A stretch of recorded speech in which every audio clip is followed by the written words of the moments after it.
to you by Worldpay from FIS. Did you know that omnichannel shoppers spend up to 3 times more than single-channel shoppers? With Worldpay's omnichannel platform, you can turn single transactions into smarter connected customer experiences. So while you set the style trend, we can help maximize your omnichannel payment spend. Let's reinvent smarter. Visit fisglobal.com. Hi, everyone. I'm Sarah Kent, BoF Sustainability Editor in London, and welcome to today's BoF live event. I'm really excited to welcome you to the 3rd episode in our online learning series from BoF Live, exploring how to build a sustainable fashion brand. In our first 2 episodes, we explored what it really means to be sustainable and how to build this into your business from the moment you start thinking about design. So if you missed them, you can catch up on Business of Fashion online. In this next episode, we're diving deeper into the supply chain, talking about why companies need to start mapping their suppliers and measuring their impact, as well as the opportunities that can unlock. I'm really excited by my panelists today. I've got Dr. Helen Crowley, who is a senior advisor and fellow at Conservation International, Dio Kurazawa, founding partner and sustainability consultancy, the Bear Scouts, and Allbirds sustainability manager, Hana Kajimura. Before we get started, just a very quick minute on housekeeping. We would love to hear from you. We'd love your questions. So if you want to ask us anything, just click on the chat button at the bottom of your screen, pop them in there, and we will talk about your questions at the end of our discussion. And with that, let's get started. So this is a pretty big topic that we're talking about today. And I wanted to start by asking really and establishing why it's so important. You know, Dio, I know that this is one of the first things you tell any of your clients when you start working with them, you know, trace your supply chain, figure out where you're getting things from. Why is that? Why is it so important? Oh, I mean, obviously you don't know how to fix things if you don't know what needs to be fixed. I think Fashion Revolution says it best when they asked, you know, who made my clothes? But, you know, I always ask, how are my clothes made?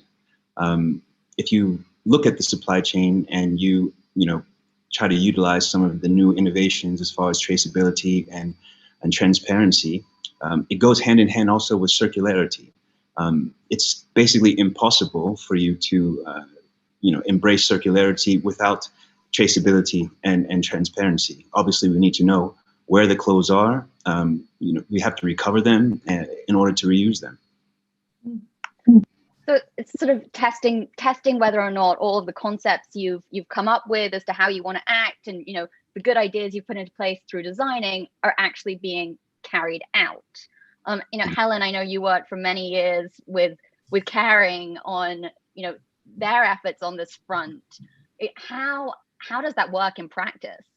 Right. So let me just build a bit on what Dio said about, who made your clothes and how your clothes are made. And I'd also say it's a big thing about what your clothes are made of as well.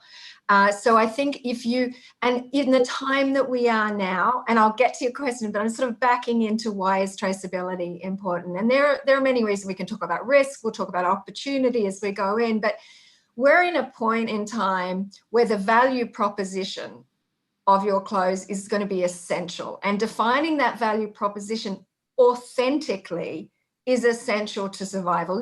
We've got a choice, we can race to the bottom in the coming years, or we can adapt and survive and thrive. And to adapt and survive and thrive as an industry, as companies, is going to have to be authentic in the value that we offer. And that value comes with knowing what is happening in your supply chain, knowing what your impact is, being transparent and authentic about what you're doing about it.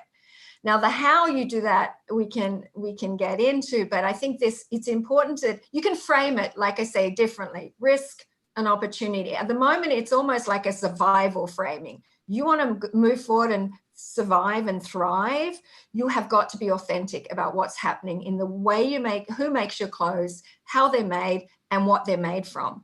And the only way, I wish there was something simple, like I could say, you don't have to go do supply chain mapping. You have to do supply chain mapping. You just have to know that. Hana, what's your take? Yeah, I totally agree. I think both Dio and Helen have touched on this ever broadening definition of tracking and traceability and transparency, that it's not just the who in the traditional sense of can you trace your supply chain, but the what and the how as well. And generally for us, it's like we think about it as impact measurement and reporting, because ultimately our realization was you can't manage what you don't measure. I think that's like an age-old business adage. But if you want to actually show progress towards reducing your impact, you better know what the starting point was. And so for us, that's the first step in any sort of sustainability or reduction strategy. Well, and so then as the first step, as the foundation, the baseline, can we talk a little bit about what it means in practice? Helen, before we started this conversation, you mentioned, will everyone listening in have watched the previous 2 sessions? Because I think establishing what sustainability is really important here. So maybe you could break down a little bit what you mean when we say you need to trace things and measure things. What does that look like? What do you need to be measuring?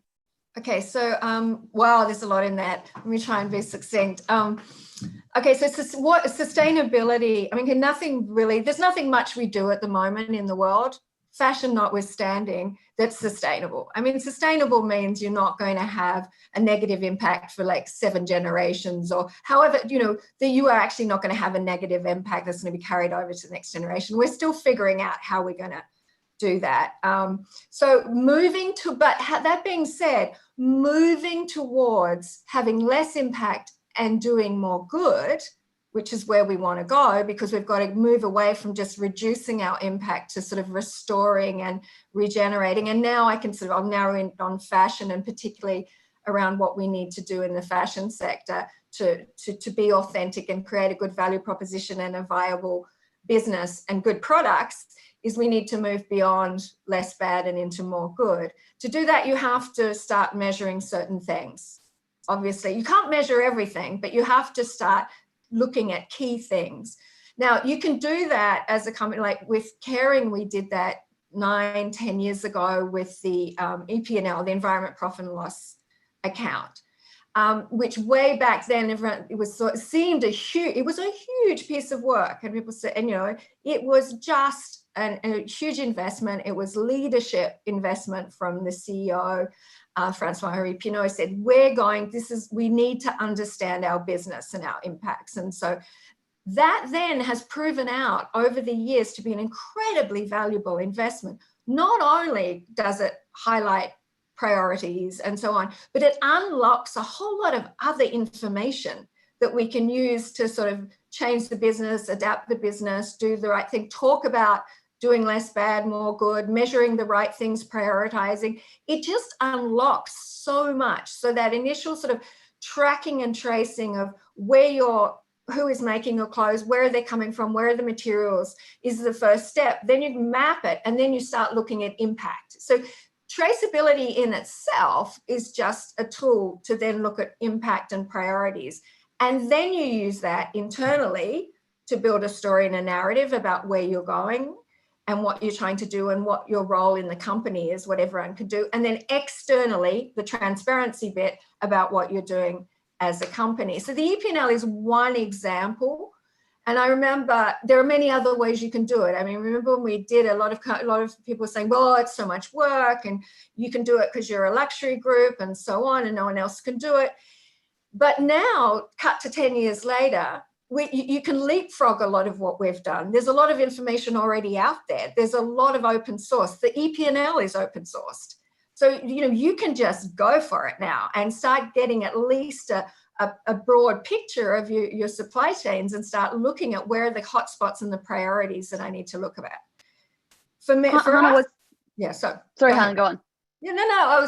We'll get back to what you measure later, if you like. Yeah. Well, I was just going to ask Hana, from your perspective as a comparatively smaller brand trying to do this, what's your take on what Helen said about the relative difference whether you're Caring or Allbirds? Yeah. So I think we're coming at it from the other direction, where we are starting everything from scratch and we have all the goodwill to do things the right way, but just small team starting from zero. And so the first step is certainly the same. You need to map where your suppliers are. And, we do that as simply as on an Excel spreadsheet in very tactical terms. But then you need to decide what to measure. And I think that's the part where maybe the story is a little bit different, where we had to face a decision of whether to take this really broad and shallow approach and kind of try to cover at least one metric in each category, or should we go deep and narrow? And our philosophy was really that in order to move the needle, we had to be really focused. And so we thought back to like the founding story of Allbirds and why the company was created, which was that the footwear industry was dominated by plastics and petrochemicals, and we wanted to replace those with natural materials because, as we know, oil is driving the climate crisis. And so for us, we narrowed in on climate and materials as really the two major issues that Allbirds wanted to change the dialogue on, and went really deep there. So for us, we do a lot of measurement around carbon footprint for each one of our products, taking it all the way through to putting that carbon footprint on the label of each of our products now, as well as really knowing our material supply chains back to the farm level. Now, of course, the business reality is changing. We're 5 years old now. We have more products, we have more suppliers. And so our reality as a business will change too. But I think the message I want to leave people here with is that it's okay to focus, that we'd rather you do a few things really well than 100 things poorly. And so stand up a couple pillars at a time and then keep adding to that as you grow. Great. Yeah. What's your take? Because you work with companies kind of across the gamut of size, really. Yeah, so I mean, for us, we're not really super concerned with the let's say the bottom line. That's the company's problem as far as we're concerned. We're more concerned with trying to fix things and make sure that the environment is intact. So when we consider our work with brands or retailers, we consider, looking at the supply chain from a transparent perspective. Obviously, we look at fixing things from a plastics perspective, the movement of goods. Obviously, we only work based on circularity, so we only are interested in solutions that are going to basically foster circularity. But at the same time, we also realize that a lot of the change that we see happening with some of the luxury brands that we work with, it's incremental because their focus is still on, the economic growth of the company, and for us, economic growth is, unfortunately, we live in the capitalist system, and that's, we have to deal with that. 2% to 3% growth every year is required before we go into some type of recession. So for us, we essentially just try to focus on the impact for the environment, for people, planet, for nature, and ensuring that brands and retailers and the supply chains that we work with use that as a first benchmark and creating any type of goods for anyone. Yeah, I think that's really, sorry, Helen, go on. No, sorry. I just wanted to build on the framing of what you measure. I thought Hannah's point is super important also, is that because sustainability can be sort of such a big thing with so many different things, that if you go back to what the purpose is as your company and what's a priority for you, it can help, what's the message you want to tell can help you as to prioritize. But then there is a broader framing that at some point now is getting more and more complex, where you're getting asked by other stakeholders about what are you doing about climate? Have you signed up to the science-based targets? Are you engaged in science-based targets for nature and climate? And there's a whole new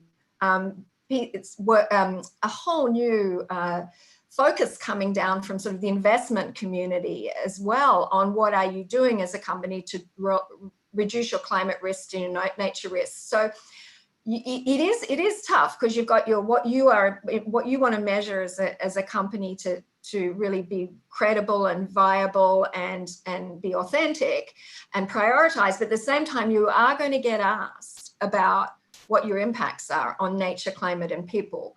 And you're only going to be held accountable to that. So, but the frameworks are really beginning to get more solid. To Dio's point, there are frameworks out there that I think companies can follow.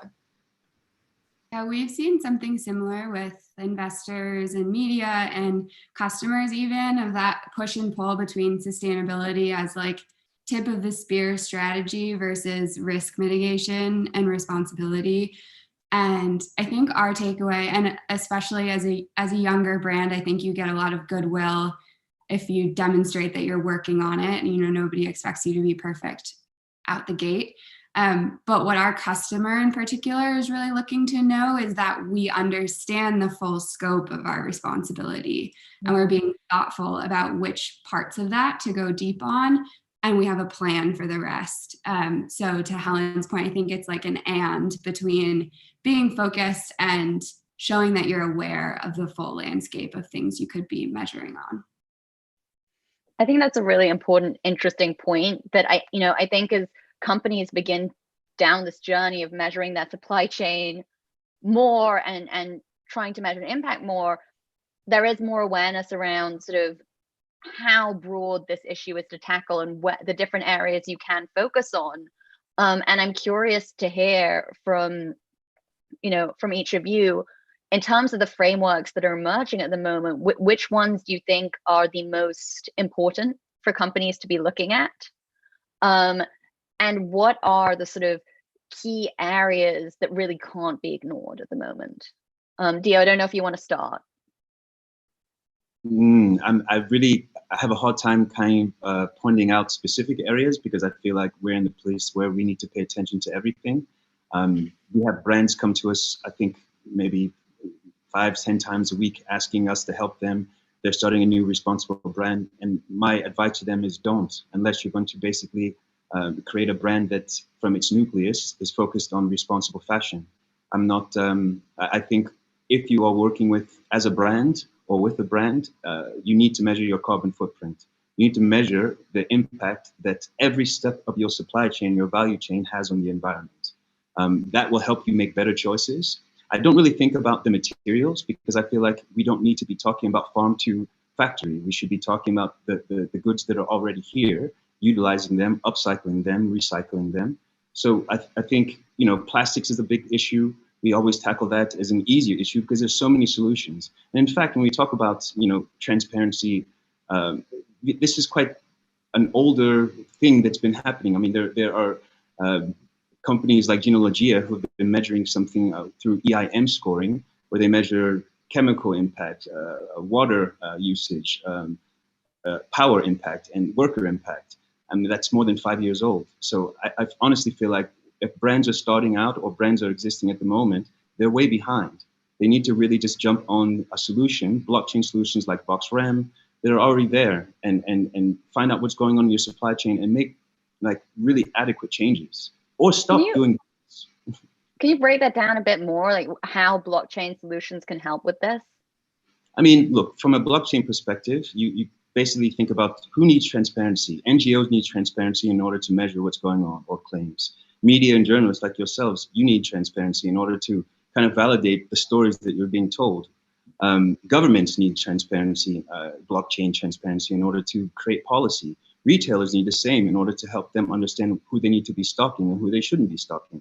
Obviously, brands, we know why they need it. Consumers need it so that they're a bit more armed before, making a purchase. I mean, there's a company in Sweden called Asket. They now are putting receipts out, basically showing the impact that this garment has on the environment. That's the kind of thing that should be standardized. I mean, we're way beyond playing these games that we continue to play about, what we tend to do in 2030 and 2035. I mean, the technology is here. Why are we not implementing it? And the reason why we're not implementing it is because it impacts GDP, it impacts the bottom line. And as long as we stay in this constant wheel of, making money, making more, which is definitely not sustainable, we'll always falter. We'll always see these incremental advances, and we just don't have time for it any longer. Helen, I feel like you have something to add. No, it's really interesting. There's a bit I disagree with and a bit I agree with. So I think I think aiming for a circular economy, of course, we have to get there. We've got a long way to go, but aiming for that. But there's one of the 3 pillars of circularity is regenerative raw materials. I mean, if it's garbage in and garbage out, and you can't build that circularity appropriately, it's not going to work. So I still think materials are really a key thing to focus. I get that it's not great to keep building new materials, However, new product, and that we need to uncouple volume growth and value growth, and I get all that. However, I think the missing piece when we just look at negative side of this, for example, materials, 80% of the impact is in the supply chain. The majority of that is around how materials are produced. Agriculture, forestry, mining, majority of that is about raw materials. It's clear. A lot of the climate impacts, almost all the biodiversity impacts. So if you just look at the two crises that we're facing,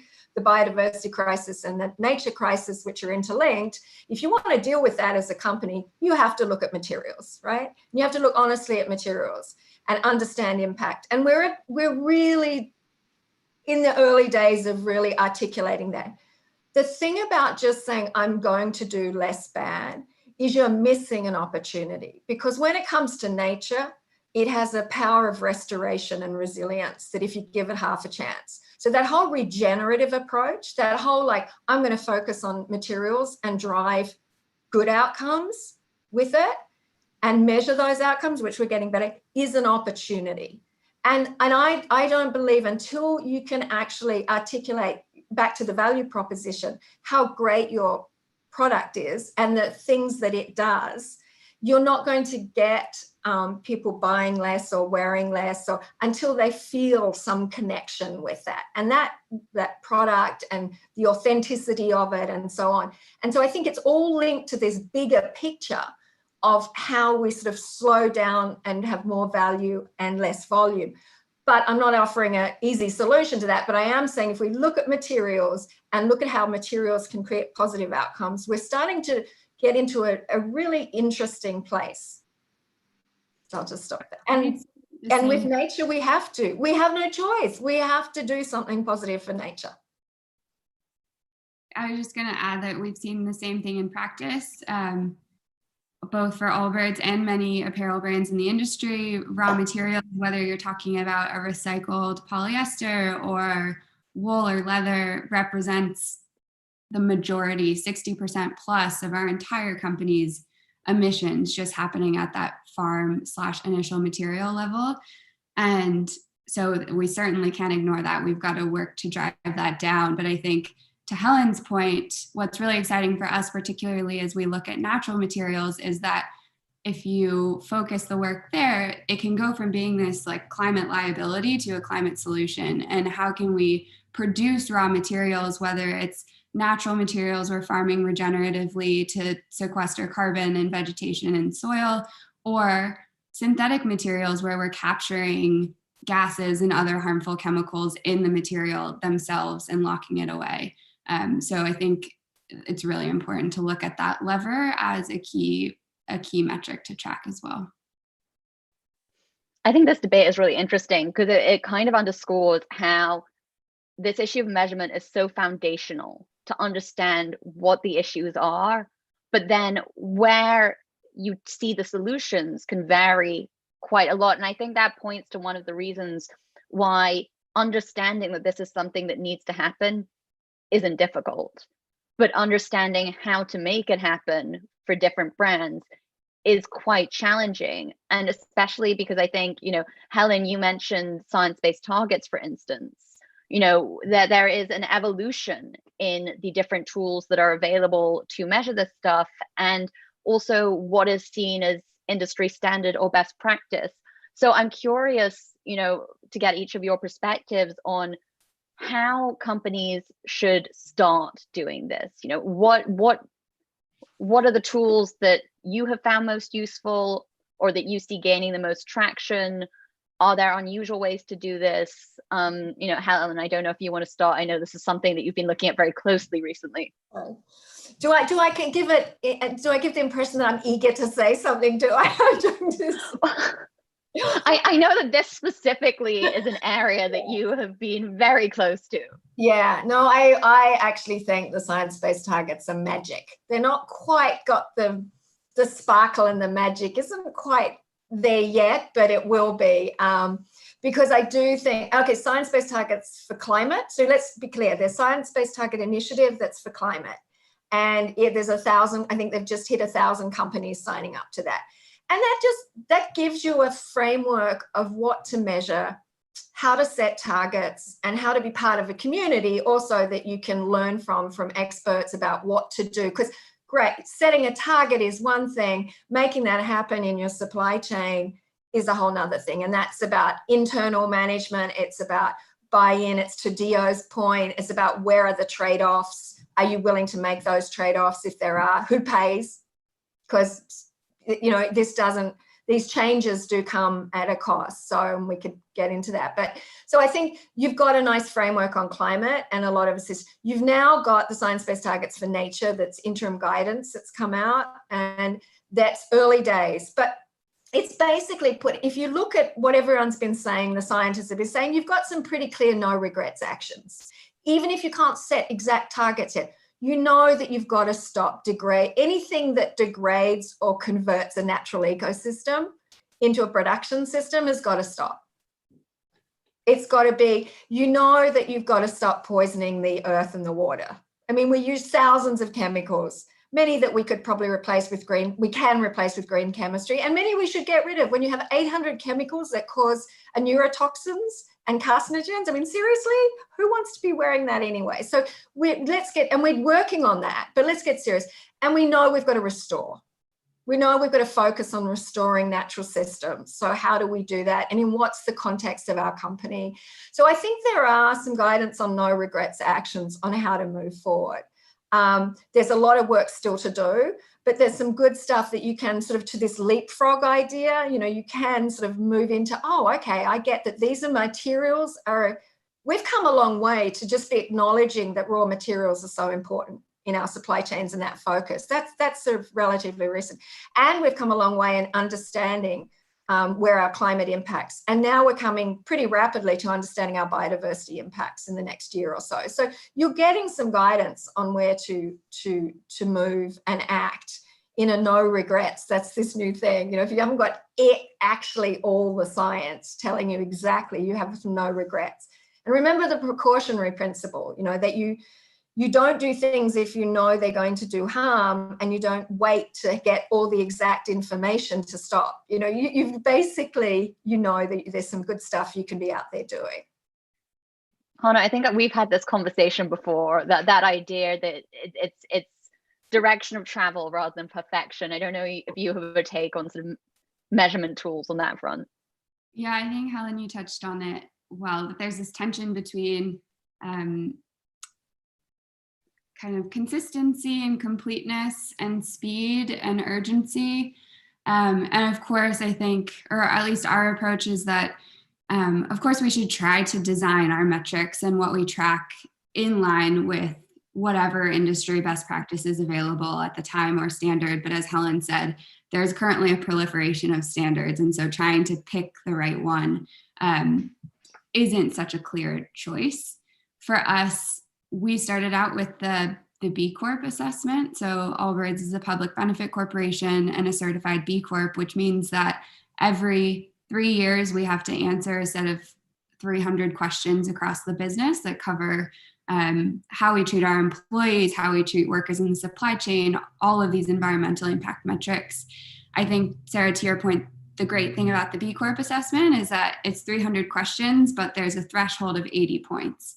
And so it is designed in the spirit of continuous improvement, that you have to like hit a certain baseline to pass the test. But then from there, it is always an evolution towards improvement. I know that the standard is picking up notoriety around the world, probably most well known in the US at this point. But for a business that's starting out, I think it's a great framework to follow at the beginning.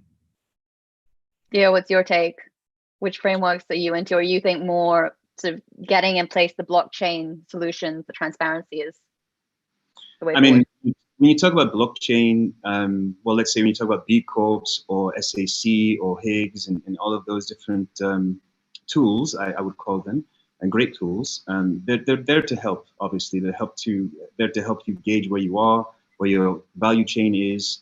But, you know, I would go back to the whole idea of, if you're creating a product and you know that we have alternatives from a materials perspective that are physically already here, and you can upcycle them, reuse them, Yeah, basically you don't need virgins. That's definitely speaking to the physical aspect of things. Obviously, a B Corp is looking at various things as far as, you know, how you're treating your society around you and governance and the environment, etc. But I'm really kind of stuck on why we are constantly at this stalemate when it comes to moving forward, or at least moving the needle on materials and what the right thing to do is before having to, you know, first become a B Corp or jump onto, let's say, a Higgs or SAC or another index. I think, honestly, there's enough innovation out there for any brand. I mean, just think of Patagonia, for example. I mean, their whole framework is based on the environment. So any move they make considers the environment first. Every brand should be focused on that. Any policy that's made should be focused on that, based on where we are right now, you know, from a climate change perspective. I'm just a bit lost at why we are constantly, you know, looking back at, you know, the certain indexes to kind of first justify where we're going, instead of just looking at what we're producing, looking at our value chain, and basically plugging in innovation that speaks to the issues that we are currently facing. I mean, the innovations are there. I guess if I can just add to that, from my perspective, these frameworks are what hold us accountable to everything that Dio is talking about. And so they're a way for us to make sure we're asking the right question, first asking the right questions to ensure that we're using those better materials, those innovations that are available to us, and then two, to make that information public and to have a third party saying, don't just trust the Allbirds marketing team and all of the great ways we're going to spin this story. Trust this third party that has come in and audited us to show that we are doing those things. Yeah, I would say, I think Dio's got a really, I think you're talking at such an important sort of strategic conceptual level about why would we be making this in the first place? Why are we we're not using the materials to justify making the product, although it might have sounded, but that it is a way of creating a more of a positive outcome and less negative outcomes for nature and climate. But your point is a really good one, that we should be, the first question is, what's the purpose? What are we trying to do here?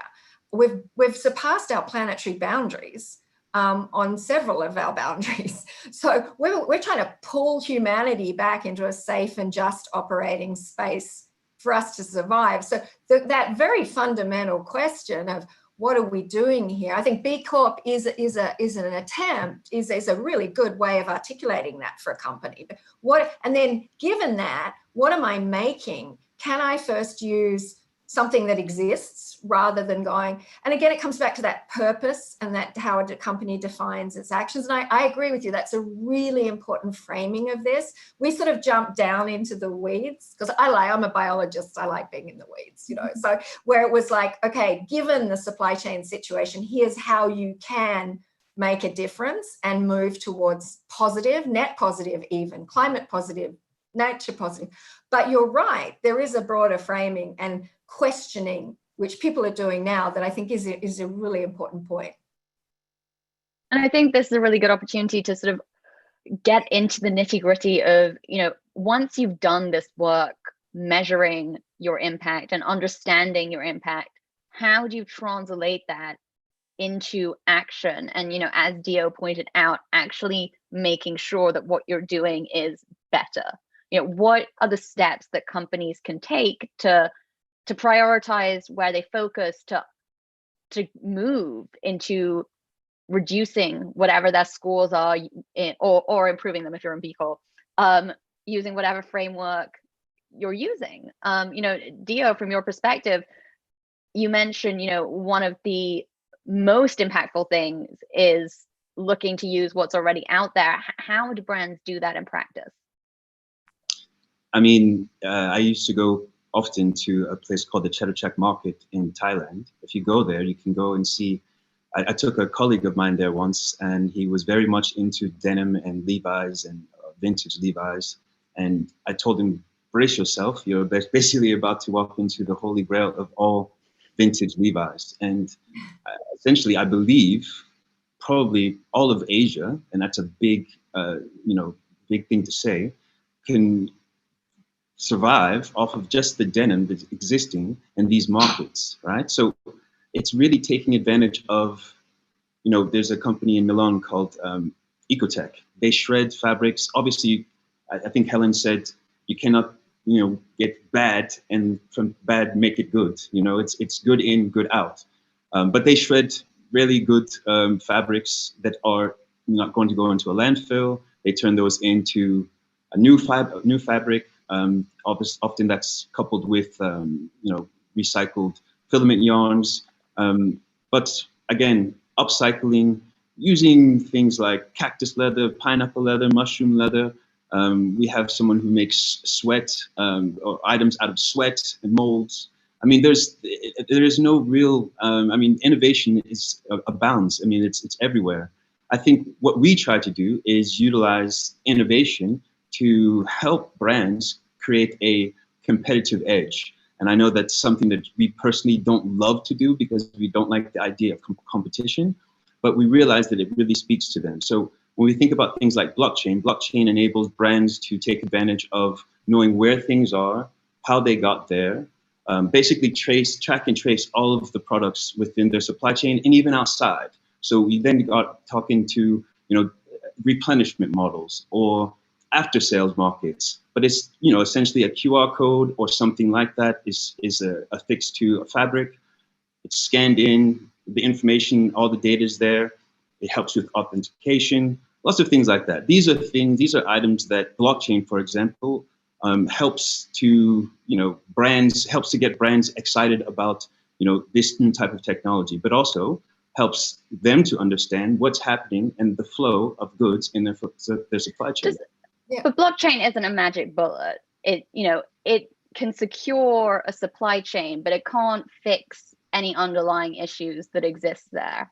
And I think that's just important to sort of put out there that it is a way of trying to guarantee the traceability of where something came from. But if it, as Helen said, garbage in, garbage out, if there's a problem where it came from, blockchain does not fix that.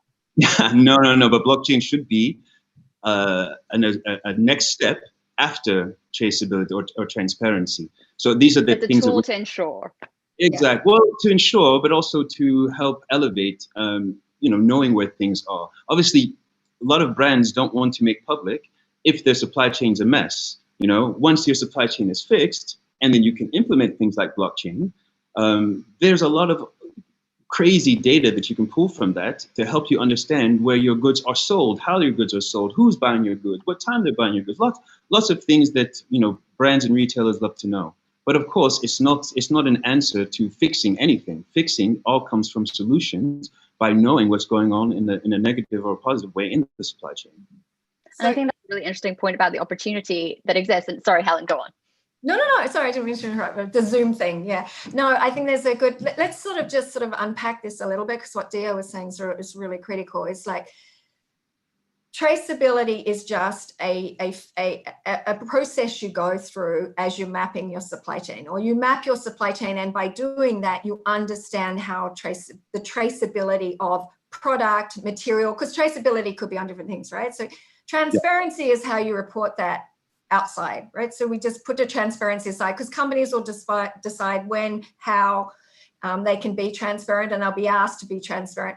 The traceability bit with the supply chain mapping, you have to ask the question of what am I trying to do? Because I like innovation, but I only like innovation when it solves problems that need solving, and it's not just bright and shiny fun stuff. So it's like, what am I trying to do with traceability? Am I trying to say, I want to know my product comes from there, my raw material comes from there and arrives there? Or I don't know where my raw material comes from, tell me where it comes from. Or I want to verify something, or I want to make sure I can build a collaborative relationship with my suppliers and be transparent with them, therefore I use blockchain. So I think the question you ask will give you a different innovative solution. And you might want to do all of them, but I'm just saying it seems like a crazy mess of different things, but in fact, they're all tailored to answer slightly different questions in your supply chain. So the traceability can help that. But ultimately, it is going to come down to, you have to do the hard work, to Dio's point. You have to do the hard work of understanding the supply chain. And you have to do two other pieces of work. One is building a collaborative, and I would argue compassionate relationship across your supply chain, where you actually care about each other's success and failures, and you really build a collaborative, it's not a command and control relationship through a supply chain. They're built on power structures, supply chains, but we've got to change that. It's got to be a collaborative approach with suppliers. And secondly, internally in the company, and all of this feeds on each other. It all makes it easier. It's not, it sounds like overwhelming, but in fact, it creates its own positive energy, is that you build an internal change manager. You help people internally understand what's going on here and how they can engage in this. And there are a lot of people in companies that are already doing a lot of work on tracking product or tracking material or with their own little systems. So you bring them into this. You don't try, and the sustainability department can't come and just, you know, do all this. So I think there's some really great work to be done in collaboration internally and externally that will just create a foundation for you to just go wherever as a company. But it does take work and effort and internal resources to do that. Yeah, that point, Helen, is so important, particularly about the relationships with your suppliers. I think that traceability enables those deep relationships, which is ultimately what enables change and impact. And so how can you make more good, as we're saying, at the farm or materials level if you don't know who those people are? And once you do and you have that relationship, you're both working towards the same outcome, which is to reduce the impact of that material. And the fact that you are swimming in the same direction together with that shared incentive really can create some amazing innovation upstream. Mm-hmm. And they have ideas about what they want to solve, what problems they want to solve too. You go, oh yeah, well, that's a good idea. Maybe we could do that. You know, they've got this, so it's really can be very positive. Yeah, really fun. I know that the four of us could keep nerding out about this for the entire conversation, but I'm going to bring in some of the questions that we've been getting across. And there's some really, really pertinent ones. Dio, I'm quite curious about your take on this one from Valentina Pilia, and apologies if I mispronounce anyone's names. So a lot of luxury brands make the point that recycled materials aren't good enough quality at the moment. What do you think about that? Do you see this changing? What's your take on sort of how good the materials we have out there at the moment are? So at the moment, we work with some luxury brands, and what we basically do is take their non-selling items, we recycle those non-selling items, and we give it right back to them. So we're starting off with what they started off with. So I think it can be just as good because we're starting off with what they started, if that answers the question. Helen, do you have a perspective from, you know, how Caring sees recycled materials? Caring has been using some recycled materials, especially on the nylons and the polyesters. Yeah, for sure. And then there's regenerated cashmere, which is more of sort of through a more efficiency type of recycling. What do you call that? Pre-consumer recycling. Yeah. But so and then of course, sorry. You all use Reverso for your cashmere. Right. So there's some great opportunities there, and often some things are blended with virgin materials, but I think there's a much more of an openness to explore. And of course, in the man-made cellulosics, there's some interesting materials as well. So that Stella McCartney's been exploring. So I think there is some real opportunity there. But I still am, and I totally am with you, don't get me wrong, circularity, but remember the 3 principles. And back to our compassionate supply chains, I've spent way too much time with farmers over the last 7 years to not want them to be still part of the solution, whether it's wool or cashmere or sheep leather and so I think wool is pre-configured for circularity. It's the most, I'm a Tasmanian, so I love wool. So it's just beautiful stuff. So let's help grow that better and then bring it into a circular system as well. So, and that's where luxury does have a really important role to really they really do depend on natural materials and can show how this can be something positive. Yeah, I think that's, and there is so much work going on in the recycling technology space Yes. as well, to make new materials. Interesting point from Fulya Ibi, who makes and we touched upon this a little bit, I think, around the need for more compassionate partnerships, but we've spoken a lot about measurement around environmental impact, but sustainability at its core is a human rights problem. So are there concrete examples of measures to deal with inequality problems in the fashion supply chain? Yeah, and I don't know if one of you want to start. No, I'm not an expert on the social labor side of things by any chance. I'm a biologist and I'm focused more on the environmental, but I'm glad you brought that up because I've been feeling this whole conversation. I almost wanted to sort of put a disclaimer that we are focusing particularly on environment issues. That doesn't mean that social labor issues are not important at all, but this is sort of how we frame this particular. And, you know, I just heard recently there was actually the Copenhagen Fashion Summit. They had a session, and that apparently not just in our sector, but one in 130. One out of 130 women and girls are in slavery, and there are 40 million slaves still in supply chains around the world, which apparently is the lowest number in human history, but it's still obscene. So there's a whole lot of issue around that as well that, of course, we have to deal with. And I'm not discounting that. We've just been focused much more on the environment. But I think that is also at the basis, when I say more of a compassionate supply chain, compassionate right down to the women picking the cotton or tapping the rubber, or the men doing the embroidery, or right down the supply chain to everything. We've got to understand that human element a lot more. And the nature and climate nature human nexus is a really powerful one. Livelihoods, if we get it right, many, many livelihoods depend on our natural raw materials and our supply chain. So that, yeah, good point. So I'll stop there because I'm sure Dio has some, and Hannah has some. No, I just would say that the Faro Foundation is the organization that we endorse, and they basically look after the social impact for all value chain members as well as HQs. So yeah, we really endorse and we really appreciate the work that they do at the Fairwear Foundation. Yeah. Oh yeah, Fairwear. That's good.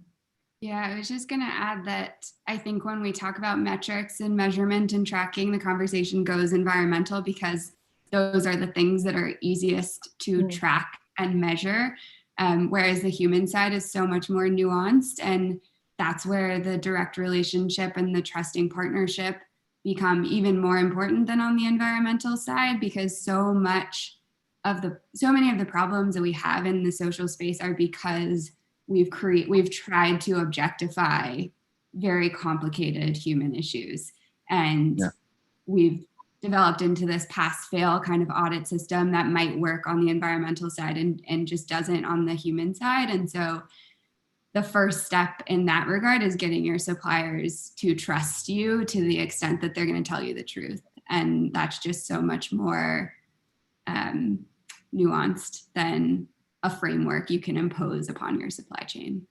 And Tara tackled this, Tara from Better Work in your first of the series. Sarah I thought that was well, they've both been excellent up till here. So she had some really good things to say about that too. So if people haven't seen that, I'd encourage you to go back to the other two of the series. Yes, that's Tara from the International Labour Organization, and she is a real expert and fascinating. Mark Lukowitz also has an interesting follow-on to that question, which gets a little bit, I think, at the point you made at the beginning, Dio, about, you know, whether we need to make more stuff at all. But, you know, for brands putting so much value on traceability and sustainability, why is there still such a focus on price and squeezing the supply chain for the lowest price, which cannot support these more sustainable efforts? What do we need to do to shift the industry to be more compassionate, to actually, you know, get a lot of the stuff we're talking about done? Dia, do you want to start? So we have picked on you. We have a new program with a company in Portugal called We Sustain and another company called Scoop. It's an effort that we have together that basically brings back the true partnership between brands and retailers, and let's say brands in the supply chain as well. And the partnership basically extends to, when a brand says we have a supply chain partner, what they're really saying is that we have someone who we pay to make our things, right? But in fact, that basically keeps the supply chain, I wouldn't say impoverished, but let's say the flow of good or financials are very much tilted on the other side of the brand or the retailer. So the program that we have is an in-kind investment where we essentially work with brands, especially emerging brands, and we take a percentage of their profits and we don't charge them for production. What that essentially does, it balances things out again. If you think back when fashion was in its heyday meaning like the beginnings of Gucci, the beginning of Chanel, etc. These were manufacturers. These were people who made things, and the name of the manufacturer was this brand name. That's long since gone, and we're trying to basically create things to go back to that. So this new program essentially, enables you not to overproduce because everything is based on pre-order. It also enables you to save a lot of money in movement of goods because everything is shipped from the factory to the end consumer. But again, the in-kind investment basically then again balances everything out as far as the sharing of wealth. I think that's a great example. We created the rules of the game. We can change the rules of the game. We created the rules of the margins and the analysts have to demand this. We can change that. That's a brilliant example of how we changed the rules of the game. We just made them up. So let's make better ones up. Now's the time to make better ones up where it's more equitable. And then where sustainable, fair, just, and safe materials are priced appropriately. And they might be more expensive than compared to what? Compared to materials that are not safe, not just, and not fair. So I think we're at a really great, that's a fab example. I love that. Well done. Yeah, I think two more to add to that is, definitely the business model has to change in order to make room for what are currently more expensive sustainable products. For us, that was two things. One, having a limited collection of timeless products that don't go in and out of style with the season. And then two was vertical retailing. So not having a wholesale model, being all direct to consumer allowed us to spend a lot more on those raw materials and the product from the factory gate and still charge the customer a reasonable price. Yay, great. Great. I think we have time for one more, and this more looking at the customer. This one's from Daniela Carrion. Looking at the other side of the equation, what is the role of the fashion industry and fashion companies in helping to shift consumer mindsets? Hana, I think you probably have a pretty interesting perspective on this one. I was going to jump on that one. I think that is our biggest responsibility as an industry. Fashion is not going to be the one that solves climate change or any of the other crises that we are facing. We are connected to all of these primary industries, whether it's energy or transportation or manufacturing or agriculture, but we don't sway those industries. And so our role, though, we are uniquely positioned to take the topic of sustainability and make it fashionable and make it approachable to our customers so that they can make better decisions in the full scope of their life.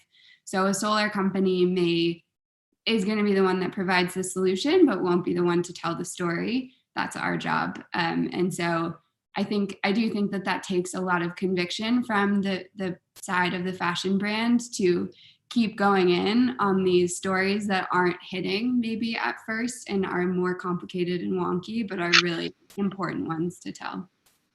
Well said, Hannah. Exactly. The only thing I would just say is it's not just about consumer. It's not just about the companies. It's about the fashion media. It's about the system as a whole. We have a real responsibility to create a powerful, authentic narrative with people and to help educate them. And that's the power of this amazing industry. Plus, we've got implicit creativity. and fun, and let's make it fun and creative and exciting for people. So in a way other industries don't. Solar panels come to mind, but I agree with everything Hannah said too. Amazing, me too. So on that note, slandering the solar industry. It's less fun than fashion. Come on. It is less. I think we can all agree on that. But on actually a very optimistic note about, whilst I think what we've discussed today is complicated, but it also revealed how exciting the things that we can do if we get this right are. We unfortunately have to end it, but thank you all for such an amazing, interesting discussion. Thanks everyone at home for listening in. And thank you to the amazing BoF team for making this happen. Stay tuned for updates on our next session, and we look forward to speaking about this more. Bye, everyone. Bye. Thank you. Thank you, guys. Thank you, Helen. Thank you, guys. Thank you. Bye, Hannah.